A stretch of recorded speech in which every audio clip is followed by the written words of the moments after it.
Ne samo da je Karadžić znao da njegovi potčinjeni siju strah među sarajevskim civilima ispaljujući na njih sve vrste projektila, lišavajući ih hrane, vode i grijanja, nego je uticao i na intenzitet tog terora u skladu sa svojim strateškim ciljem, tvrdi tužilaštvo. Granata. Neka granata mogla bi da padne bilo gde i bilo kada, u bilo kom trenutku, bez ikakvog upozorenja. Kao što je ovo što se vidi na videosnimku, dokument 52005 koja je pala među civile u jednoj od glavnih trgovačkih ulica u gradu juna meseca 1992. godine.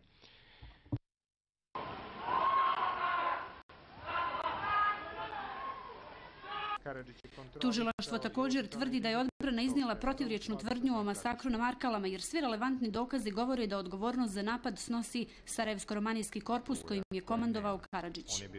Odbrana sasvim jasno tvrdi da su bosanske vlasti posle ove eksplozije uspele da donesu na desetine leševa i da ih podmetnu na lice mesta, kao što je gospodin Turkušić rekao kada mu je gospodin Karadžić predočio ovu teoriju.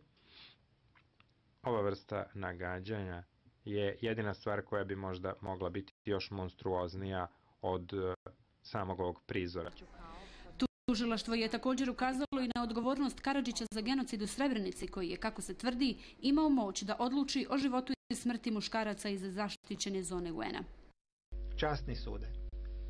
U spisu postoji dovoljno dokaza na temelju kojih vi morate Karadžića proglasiti krivim za krivična djela koja se terete u točci 7 i 8 optužnice u vezi sa Srebrenicom. Do 2. oktobra Radovan Karadžić će sam iznositi ključne elemente svoje odbrane koja se prema tvrdnji njegovog pravnog savjetnika zasniva na 3 ključna elementa. Ono što će Karadžić reći u svoju odbranu je da politika vojstva bosanskih Srba nikada nije bila protjerivanje muslimana. To što se desilo je rezultat građanskog rata, pojedinaca, osvete i mržnje prema drugoj etničkoj grupi, kao i činjenici da ljudi žele da žive okruženi vlastitom etničkom grupom. I mene se čini da je ono tužilaštvo tako uništilo upravo ove izjave, ove stavove odbrane Karadžića,